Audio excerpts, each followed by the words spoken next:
search google.com, click on that one, and you'll be cranking up. Now look, this is going to happen automatically. In this particular case, you may not see this open notebook show up. If you do, if it's a problem, you'll have new notebook down here. But if this doesn't show up the first time you go to this site, all you do is you go to File and click on New Notebook. So what you're doing, File here, and you can just, in this particular case, it's Open Notebook for the simple reason I'm already synced. So what you're going to get is Welcome to Colab. Ordinarily, if you do File, there it is, New Notebook and Drive. Okay, if you haven't gotten your Google account now for Drive, it'll give you must have account in Google. Okay, so set your Google Drive account, make sure you have a Google account to be able to get to Drive to sync with Colab. So you're going to start in Colab, and then as soon as you hit New Notebook, it'll put you over into, in this particular case, it's untitled. You've got a new notebook going here. Now, once you're in Google, up here these dots, come down here, this is Drive. Okay, you're going to be working out of Drive for the rest of the semester. The only thing you do with Colab is to get all this started because you're going to have them synced. So what do you got? Make sure you've got your Google account. Then you've got Drive with this little gizmo right here. And then go back to Google, go take a look at Google Colab, and you can say Start New Notebook. You will not have to use Colab again. Okay, you'll be working strictly out of Drive. When you save a notebook in Drive, Colab will be in the background. You won't have to fool with it again. Okay, so this is probably 5 minutes worth. So you go to Drive. All right, now my drive's different than your drive, and your drive will be different than everybody else's drive. The fact is, you get to figure out how you want to set this up. So in this particular case, you're going to start off at home. That's where it puts you. All this stuff is stuff I've been playing with over the years. So what you've got is go to My Drive, and you'll see where your folders are. Now, all you guys are doing this semester is you're going to work on, I would highly recommend you do not use multiple notebooks. Okay? Just use one notebook. I've had people in the past do one algorithm per notebook. Don't do that. Okay? Let's just make it as easy as we can.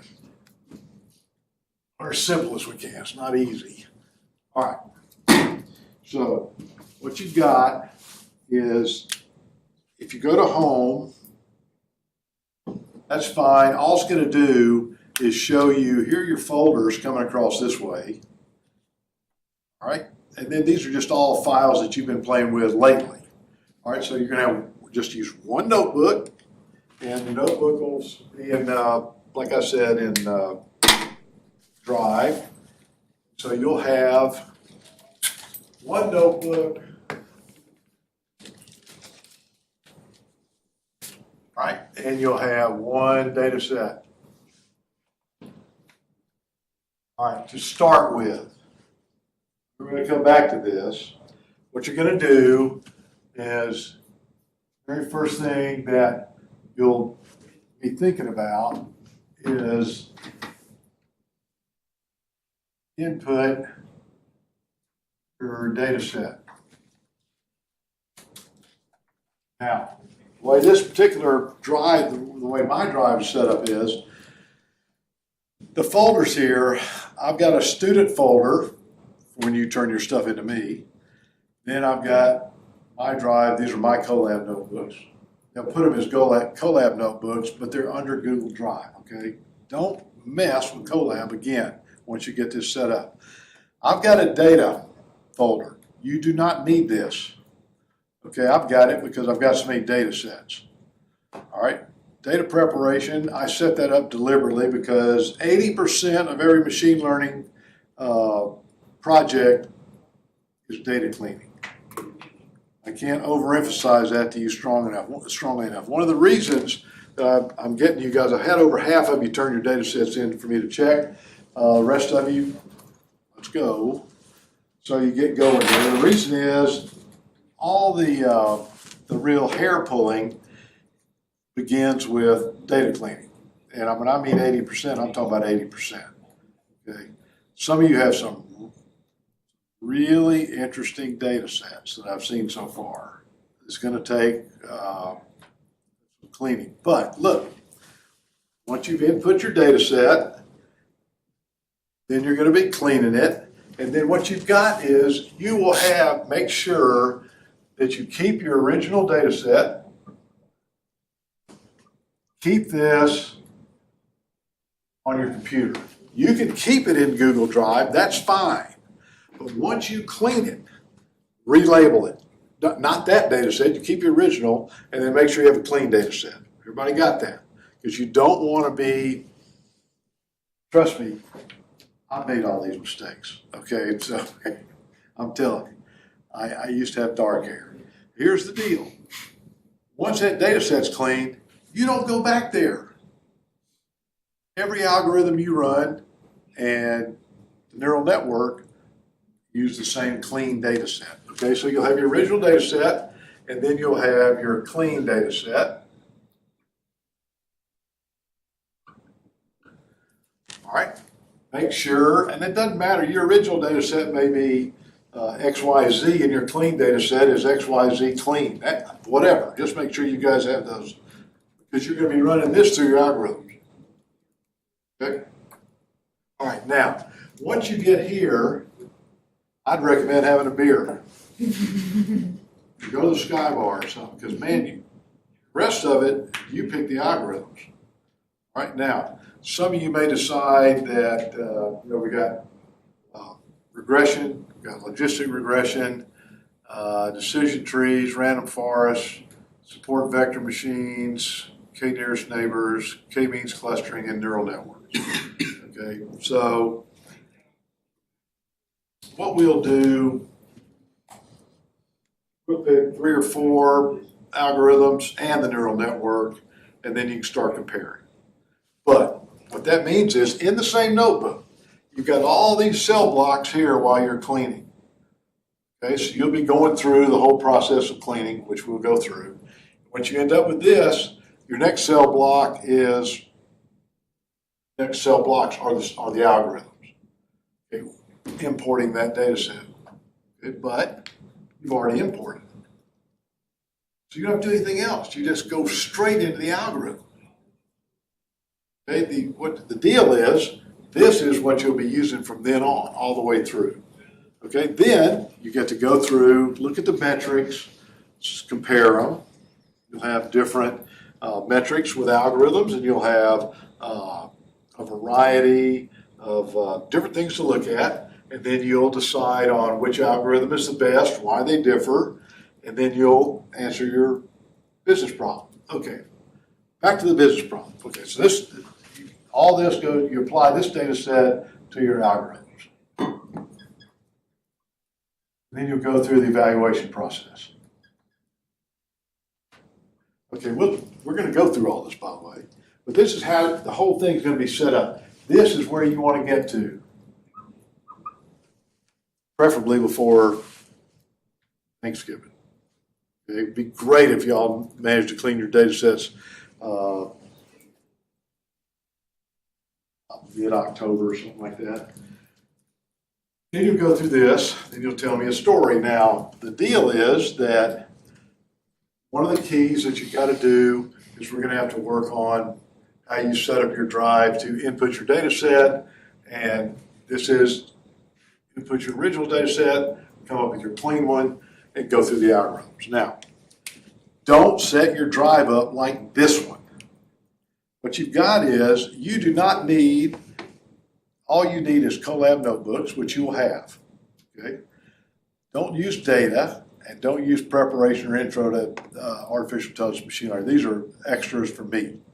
All right, what you'll have is, you will not even need anything other than Colab notebooks, because you can put your data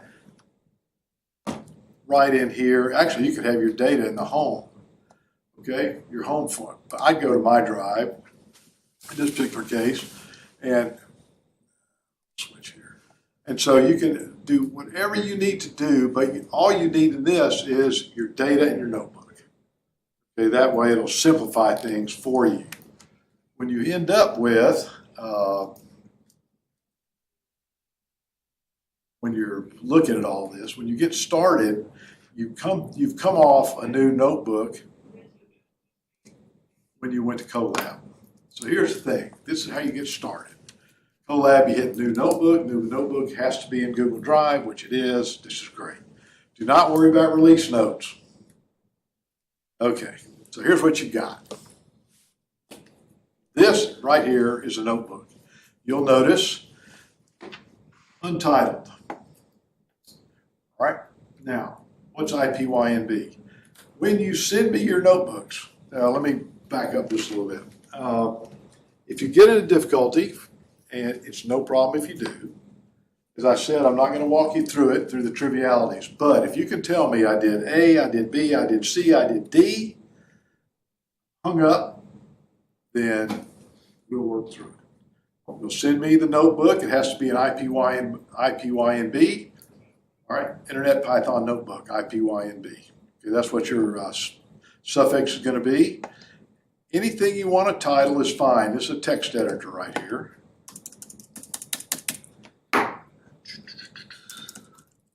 Let's say that you're a literary person and you go notebook 1. Okay, great, you got it. All right, don't go through any fancy labels or anything. Just make sure you track it.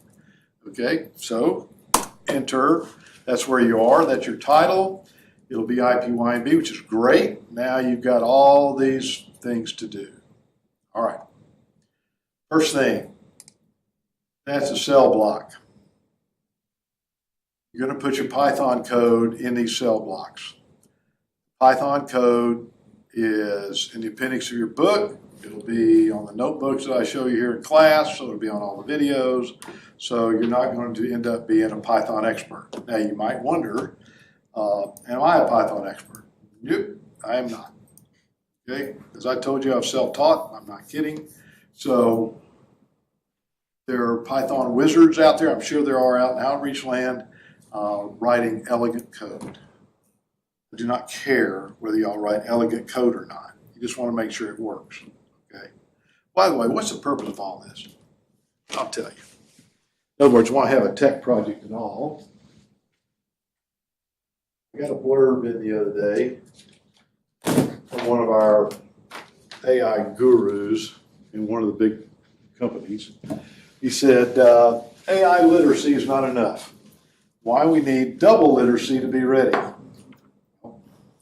What is double literacy? Double literacy encompasses two interconnected parts. One, algorithmic literacy. It's an essential understanding of how AI actually functions, machine learning. It moves beyond simply knowing how to use a tool to grasp underlying logic, biases, limitations, and optimal applications. That's what this project's for. So you can actually, you'll have done this. You'll be able to talk to your analysts and the data scientists. It will not make you a wizard. You do not want to be a wizard. That's not your problem. Okay? But I want you to be familiar with this.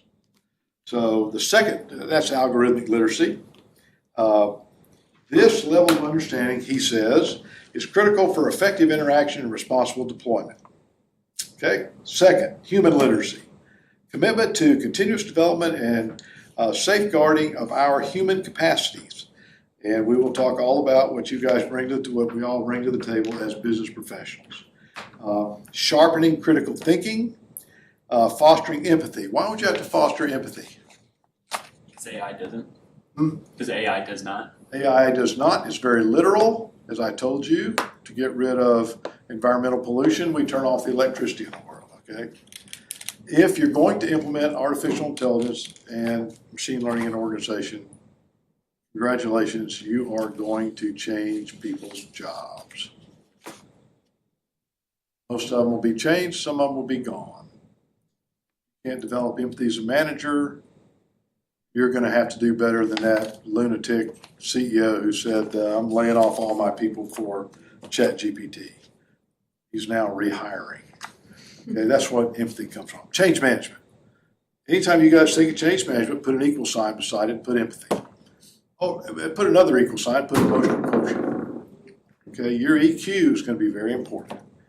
Okay, strengthening ethical reasoning. It'd be hard to overemphasize that. We'll come back to it because a lot of decisions are being made that are stupid and they're indefensible in court. So we need to understand this is a different ball of wax we're in now. Nurturing creativity. Improving the ability to ask candid, open-ended questions that a large language model by its very nature cannot generate. It's a holistic understanding of yourself, others, and society. I couldn't have put it better myself. That's why I have a tech project. And I told you guys the business life cycle that encompasses the tech project is more important than the project. Okay?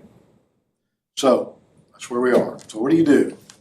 When you guys get ready to code, you can get cranked up. And usually the first thing you'll do is import code libraries. So we'll import, let's see,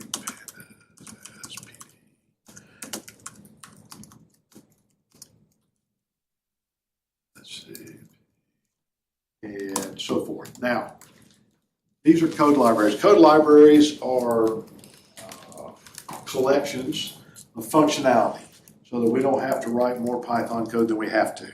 These are just examples, guys. I'll show them to you when we get to the notebooks I have developed.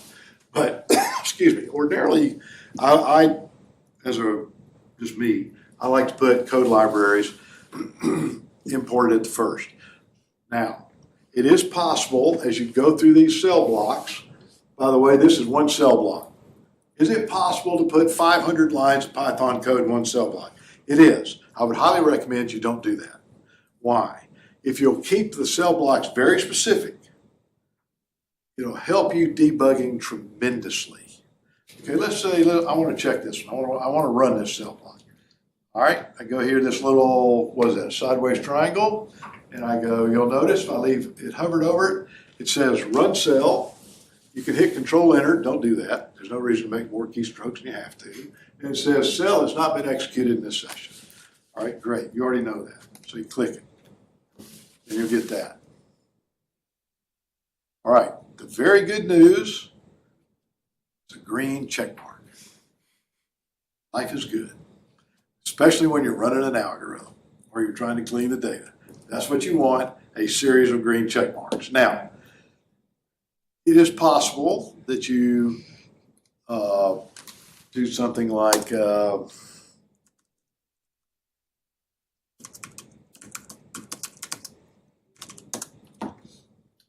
and you say, aha. Ooh, well, you got a problem here.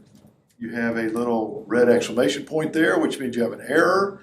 It underlines where you made the error, and you come down here and you say, well, I've got all kind of things to do to fix that error. Now, what did I tell you on the syllabus? Make sure you have a large language model account. Okay? You do not need anything more than the free account. So GPT, Claude, or Gemini. This is fine. You can hit explain error right here. You already know where the error is. It's right here. Could be any number of things. So there's no module name Seaborn. Okay? So explain the error. This is your first way to check, fix a mistake. Okay? Python interpreter cannot find a module name Seaborn. This is because the module name is just misspelled. Okay, so that solved that problem, and you can figure out, go back up here and it says, oh my goodness, it gives me red where the mistake was, and it gives me a green line that fixed it, so I get rid of the E and I lowercase the s. Okay, that's your first way to correct an error. Secondly, I can always, of course, that's great. I'm really happy. This is Gemini doing the talking here. You can always go over here and bring in Gemini. Okay, and when you do that, you'll get this. So this is basically Gemini, which is the large language model, explaining your mistake. Okay? This looks really simple because it is, because all you've done is fat finger. It gets a lot more interesting when you're down there in the code blocks. Oh, by the way, when you want to get rid of this, you can say show or hide output, clear selected outputs, your decision, whatever you want to do. Okay, I want to get rid of it right now. So what I do is, you can fix this any way you'd like to do it. You can edit this and you can say, well, it gives you suggestions for what else you want to do. You can figure out a way to get rid of it. Right now, I don't know why it's doing that. So as I said, I'm not a Python person. But it'll show you the mistake. You fix that up, get rid of this, and for some reason it's deciding it doesn't want to fix that. So what I can always do is, if I go here to the trash, I can get rid of that, and I can always start again. But the point I'm trying to make is, you can go with the explain this error, and later on when you have a more complex problem, I'll show you, because you can, what you do is, you want to take the code that you've been working with, you want to copy the code and paste it over into either Gemini or Claude or OpenAI, ChatGPT. Just say, put that code in there, and then say, I ran this code and received this error. Copy the error, and put that in there. Then you can just hit enter in the large language model, and it'll tell you what to do. Okay? And it's that's your backup to explain this error. Right? So it's not a real, it can get complex, especially when you have data sets with all different kind of cleaning to do. Okay, some of these explanations get lengthy, but they're there for you. All right, there are two types of code blocks you can run. Oh, by the way, back to the original. Just put one function in each code block. Trust me, it'll help you when you're debugging. Okay. For example, you got 30 code blocks, and everything's running just fine till you get to number 30, and that it's much better than having all the code in one thing and it's trying to draw those little red lines for you with the mistakes. So block off your code. It'll also help me if you get hung up. Okay, now. So there's your code. Hit plus code. That's how you start coding. This is fine. You've already renamed it. Now, suppose I just do, all right, now, so I can do runtime, I can run all, I can run the focus cell, you can do anything you want to do in here, but here's the reason I'm showing you this. Running all is, if you're pretty sure your code blocks are doing pretty well, that's fine. Run all lets you sit back and just watch each code block, and it'll start from the top and start executing. The green arrows are good. The green check marks, the red exclamation points, go check that out. That's run all. Run the focused cell, that's fine. Cell, code block, same thing. Run that cell and below. I don't use any of those. Okay, we're not writing a hairy enough program to do that. Now, if you decide to restart the session and run everything, that's perfectly fine. Sometimes if I have a complex program, I might use that, but usually run all does the trick. You may decide that how you want to look like it. Do not change runtime type or any of this other stuff down here because we've got a nice one notebook, one data set. Okay. Now, next block, come down here, just touch the bottom line, add code or add text. All right. That's how you form another code block or cell, or I can do that.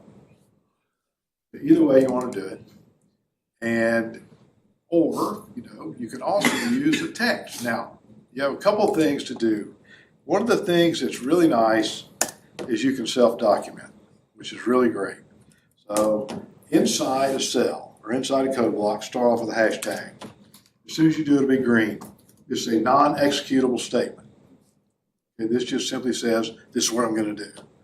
Okay, so load code libraries. All right, great. It doesn't execute. It tells you I'm loading code libraries. Or you can come up to the top, do the top or the bottom of a cell or a code block, and do plus text. Okay, there's a whole bunch of stuff here that you get to decide on as to how you want to tell yourself what I'm doing in this code block. Now, trust me, guys, when you're 30 code blocks into your notebook, having this green line here on every cell is going to be really useful. It'll save you a lot of time. Or if you really want to make it clear to yourself, you can say, let me see here.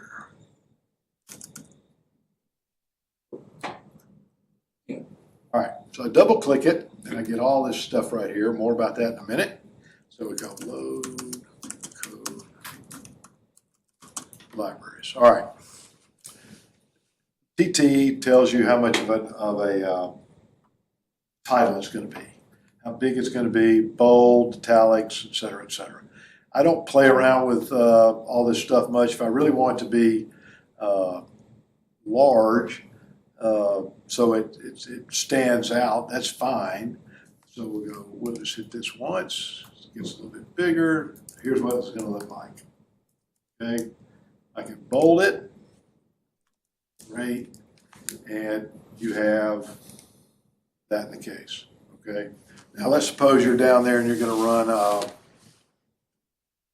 you're going into your sport vector machine algorithm. Two possibilities. One is you can put the hashtag and say support vector machine algorithm, or you can go up here and add, instead of plus code, hit plus text and put support vector machine here so you can see it very clearly. Okay? Don't worry about it. Just make sure you do one or the other. Okay? You do not want to wander through code like this and have to hunt around. Everybody straight. Okay? Not a lot to this to start. All right, now, file, come down here, and it says you can, let's see now, save. So it's saving successfully. It'll save in your Google Drive. All right, or you can do and, okay, by the way, it's going to save automatically as you go along. Okay, that gives me ulcers. So I save quite often, just to make me feel better.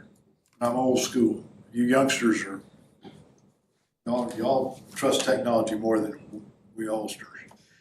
All right, you're going to want to download this probably. Never, well, for our purposes, don't download a PY file. Download it as IPYNB. Okay, what does this do? It's going to download notebook1.ipynb, and you'll be very happy because it'll be on your computer. Okay, now you've got it in Google Drive and on your computer. Now, here's the deal. I do this at the end of every session. Be sure that you do not confuse these two. In other words, let's suppose you go back into Google Drive the next day and you've got a new Notebook 1 IPYNB because you've done some new stuff. All right, it's going to be a different version than the one you have on your computer. All right, do not get confused there. All right, you can download and change the name of this thing to put a date on it, version on it, whatever you want to do. But the same thing as I said, make sure that your original data set is in your Google Drive and on your computer. Okay? Put it in the cloud too if you feel confident doing that. But keeping one version on your computer would be great. When you have your clean data set, make sure one version's in Drive and one version's on your computer. All right. Very good. Okay. That's just going through the thing. Let's see here.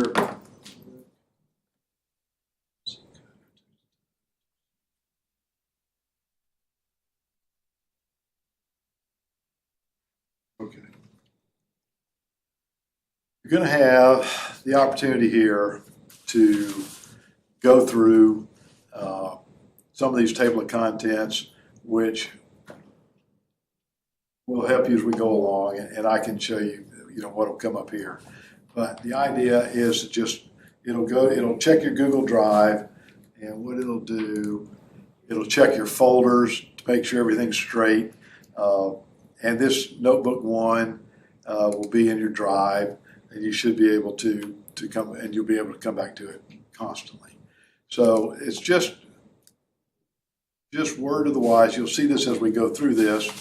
And so if I were going to hit this here, I'd go to my drive. Okay. Again, this is set up for you for when you turn your stuff in. So we'll go to, let's see, data preparation. All right. Now,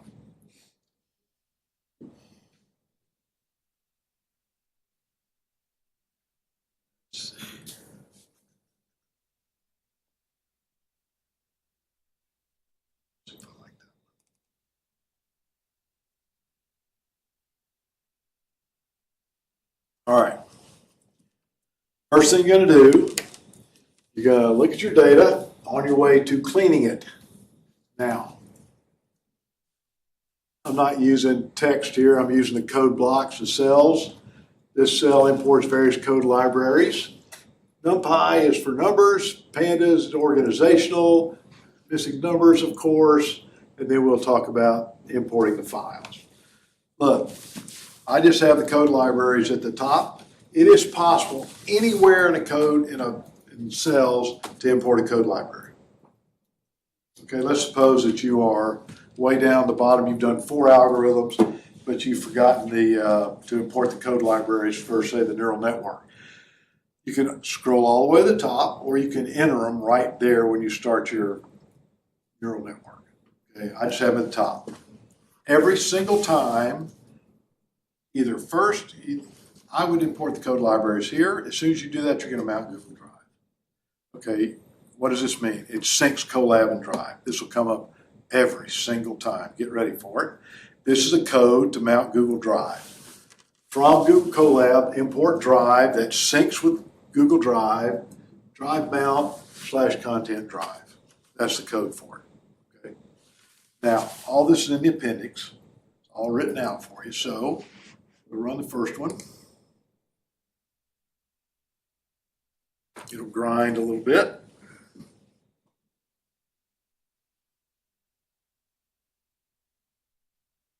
Okay, this is what you're going to get. Permit this notebook to access your Drive files. Connect to Google Drive. Make sure it's you with your Gmail account or your Google account. Click that. Continue. Then you get to scroll down again and hit continue twice. Then it'll start mounting.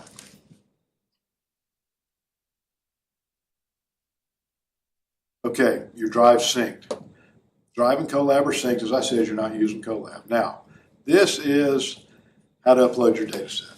Now look, it's a little different because I'm set up differently. I'm using a couple things here. There are other ways to do this that ChatGPT will walk you through. Because my drive is set up a little more complicated, I use data path and data file. So what we're looking at here is a data set called the New York City collision factors for accidents.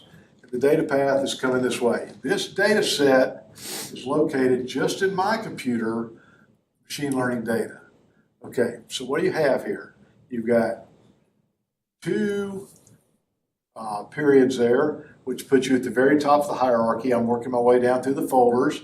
Content, Drive, My Drive. All of you will have this. You'll have Content, Drive, My Drive. That comes with Google Drive. Then I have the data and machine learning data. If you do not have your data set, your machine learning data, you're not going to have this at the end of it. Okay, so what you'll have is a vertical quotation. Now look, if you copy something out of a Word file or out of GPT or something like that, let me rephrase that. If you copy something out of a Word file, the quotation marks are different. Okay, instead of the curlicue like that, they're vertical. I know it's hard to see. These are vertical quote marks. If you use a large language model, they'll have vertical quote marks. Right? But if you copy something out of a Word file, be very careful that they're vertical quote marks.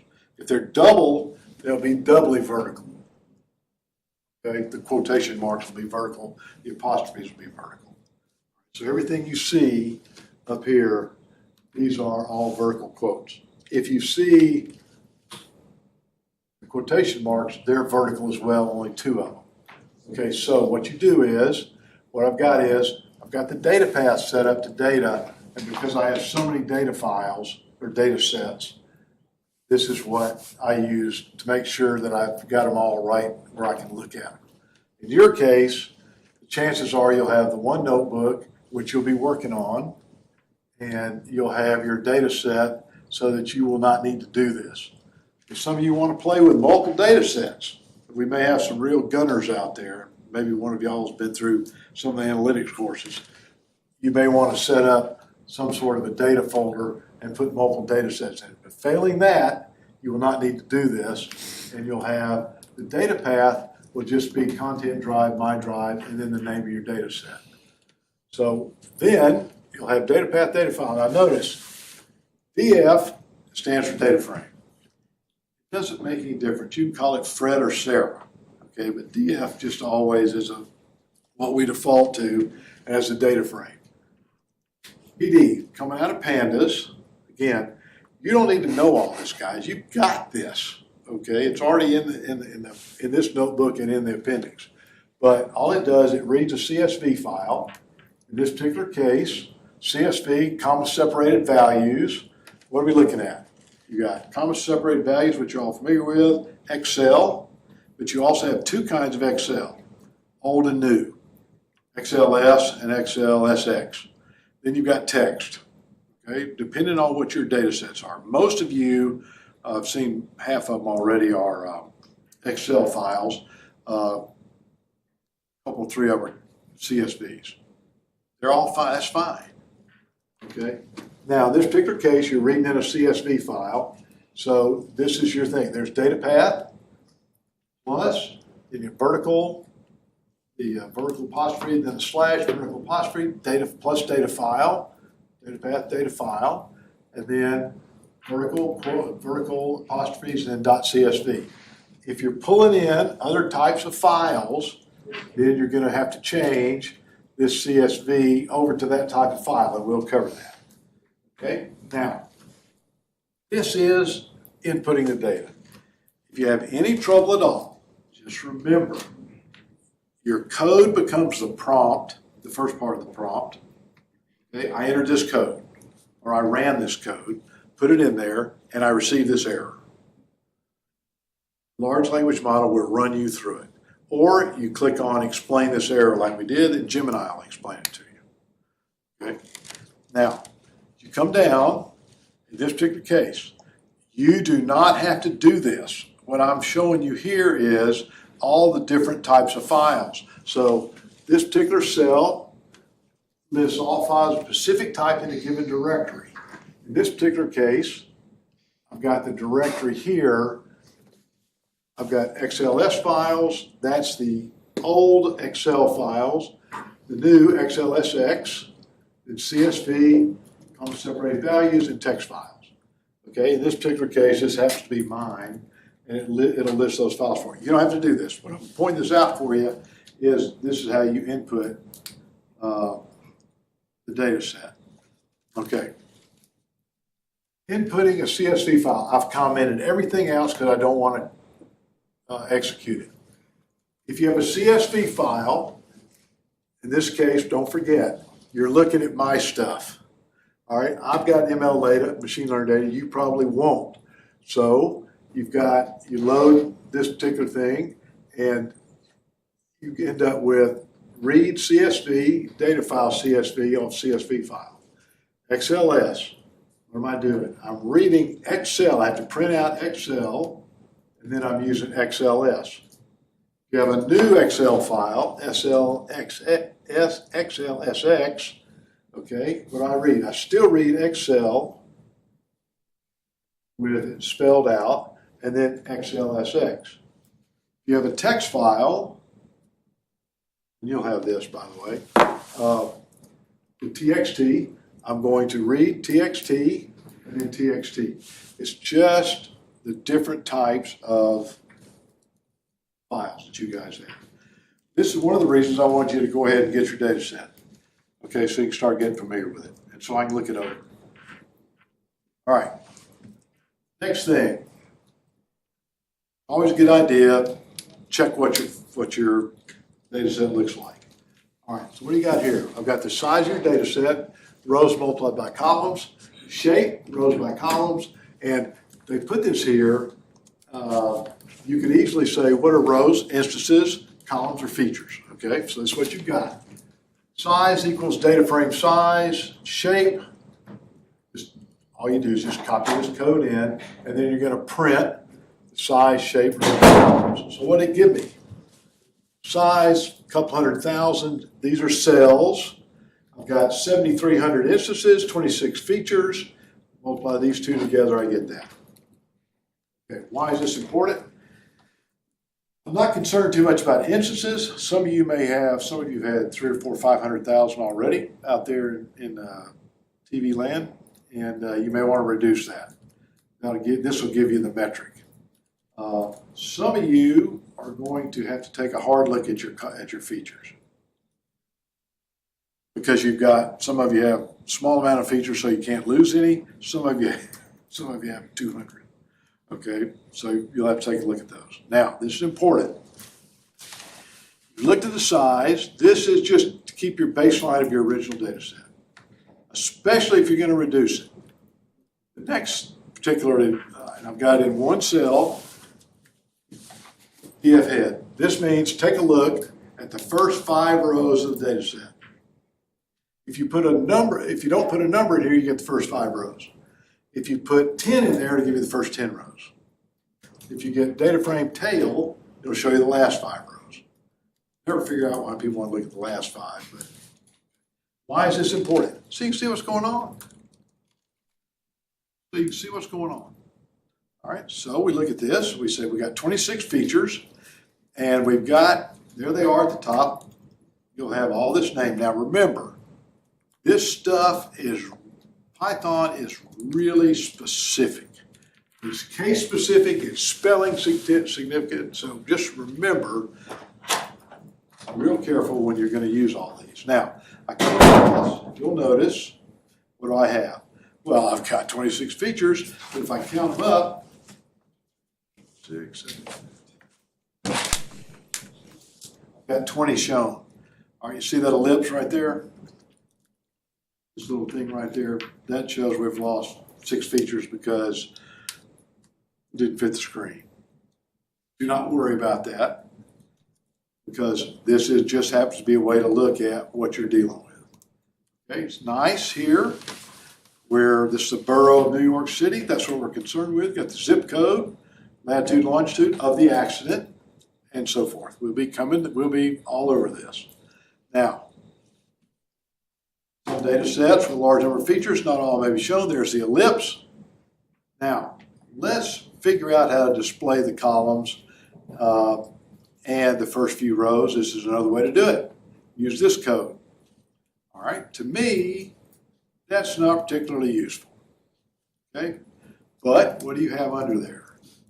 You've got the first few rows, date, time, borough, and zip code that way, and then the first 5 values are listed under it. Okay, so I'll go up here, the date, here are the first 5 values. Notice it always starts at 0. Okay, don't get confused on that. You're never going to use this column anyway, so don't worry about it. That's just a line number, the instance number. So if I notice, I take this, these 5 values now show up this way. All right, to me, it's a little hard to look at. Now, when you get into your data sets, you're going to have all kind of missing values. Most common is NaN, okay, no value, NaN. The other is just white space. White spaces drive you nuts. I'll show you how to check for those and get rid of them. We don't process with null values. In other words, where there's no value. So what we have here, the very first number, the first 5 accidents do not have any cyclists injured. Okay? So I come down through here, contributing factors, go forth, okay? But another way to look at the entire list of features is this code, which you'll have, and you've got all 26 of them. Okay? I can't see them all up here. I know there's something missing because of the ellipse. I desperately want to see them. So here they are. Okay. You can also use this code and display them this way. Your choice. You do not have to do all of those. Pick the one you like. But do not forget DF head. The reason is when you want to get in there and you're all in the guts of a data set, it's not cleaning correctly or something, you really want to give information to the engine, to the prompt. Copy the first 5 rows. The free versions will take that. And maybe not if you got 250 columns, but if you just go in here, you say, okay, I'm going to do this. Go all the way across. Control C, then I go to the GPT and I go Control V. And I say, here's the data set I'm working with. Okay? It'll know exactly what you're doing, and you'll say there are 300,000 instances, but here are the first 5 rows, first 5 instances.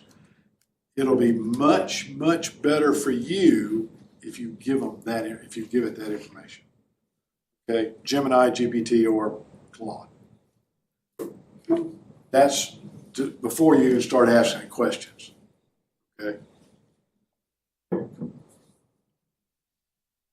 You've got all that. You're pretty sure what your features are. You're nice and happy.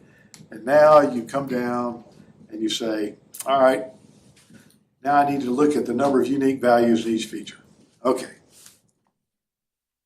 And I would do this in this order. By the way, once you get this, this is your original data set. You haven't started cleaning it yet. This is your background metric. Okay, you'll always have this for your original. Okay, now the number of unique values. If I have a lot of unique values, tell me about the data in that feature. Is it numeric or categorical? Numeric. If it's very few unique values, the chances are it's categorical. So let's check. Okay, I've got a contributing factor here with 2 unique values. What happens if I have no unique values? That means I have no data in that at all. Nothing in that feature. Okay, obviously numeric here. Borough, this will give it to you. There are 5 boroughs in New York City, so there you go. Categorical. Why is this so important? Because you guys are going to have to figure out how to handle categorical data. Machine learning does not handle words. It will not handle Manhattan, Brooklyn, Staten Island, okay, for boroughs. We've got to convert that. Okay, when you do that, it's going to be critical that you know how many unique values there are. Okay, so you get this information, you got it all. You say, okay, let's take a look at borough as a column name or feature name, if you will. And you come down through here and you are basically displaying unique values for the features. Now, what's interesting on this, when you run this code, you say unique values in a subset of categorical features. Borough, these are the values. Now notice what you've got. You've got the 5 boroughs of New York City, and you've got this. It's a unique value in that feature, which means not listed. It's not present. So you've got 6 unique values here. Contributing factor, vehicle 1, failure to yield right away, lost consciousness. Okay, this is really useful when you're getting ready to code this stuff. When you get ready to code failure to yield right away, lost consciousness, we'll come back to that, but clearly you've only got 2 choices. There are only 5 boroughs, okay? You're going to get rid of these. They don't process. Okay? This gets to be real interesting. I get a contributing factor, vehicle 2. Now, don't ask me why this data set. If you were thinking about this as a user, you should immediately say, well, Doc, you're looking at accidents in New York City, why does contributing factor vehicle 1 only have 2 values and vehicle 2 has 20? The answer is, I have no idea. That's the way they set the data set up. This comes out of the police department. I don't know. Evidently, these people are great drivers and these people are idiots. I do not know. Okay, but when you get this in your data set, you got to explain that. Or you can say, just like you said, I do not know. Okay, but if if it factors into your problem, you got to figure this out. So anyway, it's very important that you have the features, the unique values going forward, and what the unique values are. This will really help you understand it. Next, look at the null. How many non-values do we have? Okay, null values means it doesn't have a value in that cell. Okay, notice here at the bottom, this happens to be the code for showing what we call nullity, or the missing values in a bar chart. It's quite up to you how you want to do that. At the bottom, you'll have your features labeled, and then you will have, like this particular value, this feature has, what is this, off-street name. It only has 761 values out of 7,300 instances. Okay, 0, 0, very close to 0, etc. If you were analyzing this data set, what's the first thing you do? Now the null features. Absolutely, dump those values. We got 26 features, all right? Well, obviously, no, certainly, probably you could, this is business professional deciding on this. It may be, in the real world, this could be really critical for some reason, contributing value factor for field 3. Chances are, in our use, no, 1, 2, 3, 4, 5, 6. I can lose eight features right away. Okay, so now I'm down to 18. Your choice. Okay, that's one of the things that's interesting. A data scientist might look at this and go, well, of course you get rid of those. In the real world, you may realize that happens to be a real critical feature for which we don't have good data. And that's why the discussion keeps going back and forth, professionals, analysts, and data scientists. Okay, so you got that, and then you can also, if you don't want to look at it in a bar chart, up to you, then you can look at it with the values themselves. Take time, all that looks great. These are a number of missing values in a feature.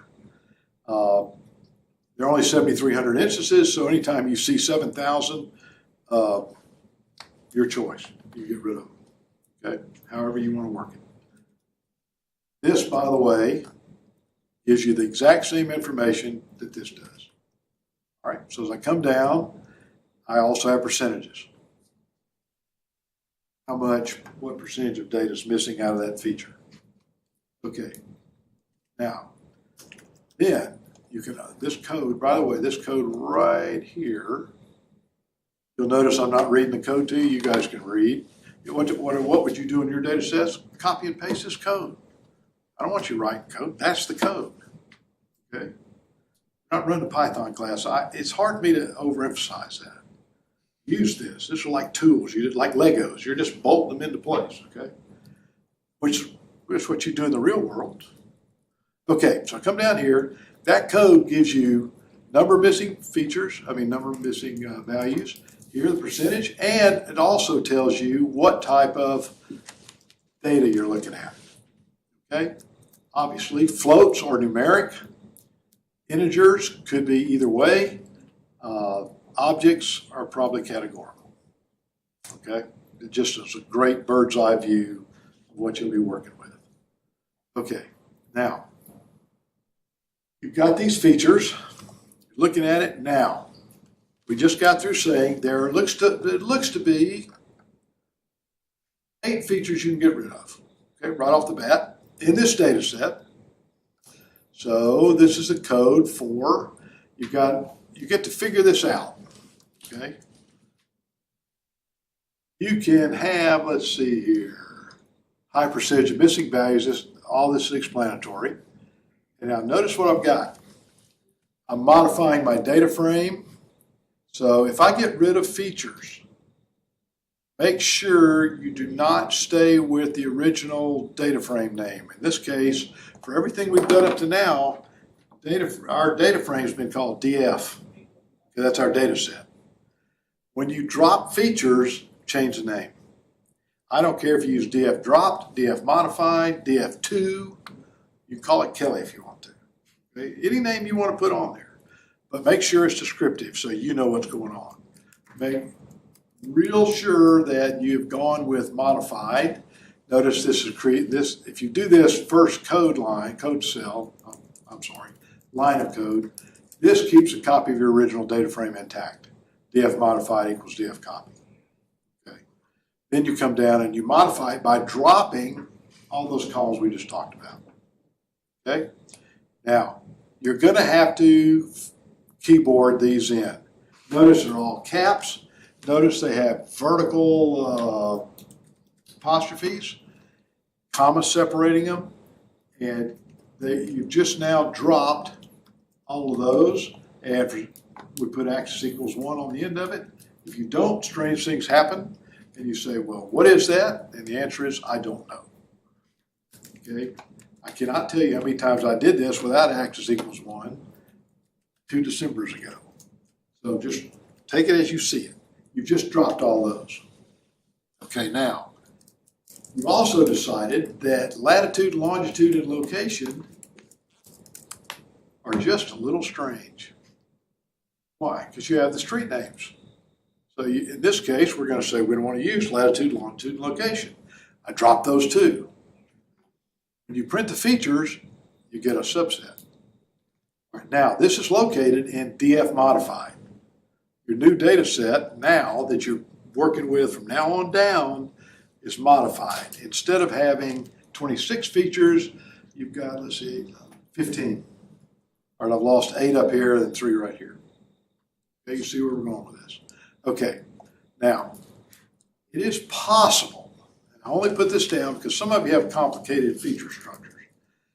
You can combine specified columns into one column.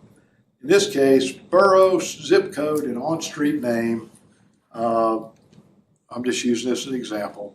Let's just put this into the new column name or a borough-zip-on-street. When you do that, what you'll find is you have to figure out, do you want to keep the original 3 and the modified one, where I crammed them together. Sometimes you want to keep them just so you can keep track of it. Or you can just say, get rid of those and just leave this one feature. Up to you. It depends on how your thinking is going. And here's what we have here. I got rid of the 3 of them. I kept this one. So I've got 1, 2, 3, 4, 5, 6, 7, 8, 9, 11, 12. All right, I'm down to 12 features. Okay, so now I'm taking a look at the missing values of what I have left. Notice I've got contributing factor vehicle 2, 1,000. That's 1,000 out of 7,000. 1,500 out of 7,000. So I want to figure out, do I want to drop anything else? Up to you. There's another way you can look at this. If you have a giant data set, you can set your thresholds and drop the percentage of missing values in a row. Now, what have we been dealing with up to now? Features. Everything's been features. It's possible to look at rows as well. In this particular case, you want to set up, and this I just said 50%. So obviously, if I've got more missing values in a row greater than 50%, you drop that row or that instance. We've got 7,000 to play with. Okay, some of you have 400,000 or 500,000. So this may be useful. This is all your decision. That's the code to do that with. We didn't have any rows left after we dropped 11 features, 14 features. So I've got 12 columns left, and I've still got the original 7,300 instances. Okay, now I want to go back in. This looks redundant, but I want to look at it and see about my missing values. Okay, decided to keep them. Now I want to check for NaN values, And see how that goes? Notice this. I dropped the NAND values from the specified features. Okay. Now, I want to check for cross-street name, contributing factor vehicle 2, and vehicle type code 2. And what am I looking at now? Each step of the way, I'm renaming my data frame. All right, so I've gotten rid of the NAND values. And you look through here, that's drop NA. I come down, and I now say, okay, here's my what it looks like. And I say, let's see about the percentage of NAND values. When you see this, trust me, you're automatically happy. You don't have any missing values. So your analysis will at least be clean. Now, I've cleaned this thing, I've modified it, then I cleaned it, so my new data frame name is DF clean. When I look at the shape, remember I had 7,303 instances, now I've got 4,800, and because of missing values, and I've got 12 columns. You had 26. Okay? Now, I would go through all these steps with my data set. This will be nice and straightforward, but you're going to get to check and see how your data set looks. Okay? Obviously, if I get down here and I've gone through the process to here, and I've only got about 3 features left, and I'm down to just a few instances, I got a little problem. All right, so you still should have a substantially large data set. Now, what we'll do Wednesday, we'll head on over to encoding, but this is the process you'll take. This is the code. Okay, now, you got the book, it's in the appendix. Okay, and I tell you what I'll do. I will, you'll get a kick out of this. If I go to the Canvas site and I click on Vital Source, I can't get access to the book. So I'm having a great time chatting with the bookstore this morning. But the point is, I'll run you through the appendix so you can watch how I wrote this down. Okay. Everything we've done today is the first line in the appendix, right on through. Y'all know it's at the back of the book. Okay. Questions? Okay. If you got your, don't start doing this till I've looked over your data sets. Okay. Just in case we've run amok. Everybody okay? All good. All right. See you Wednesday.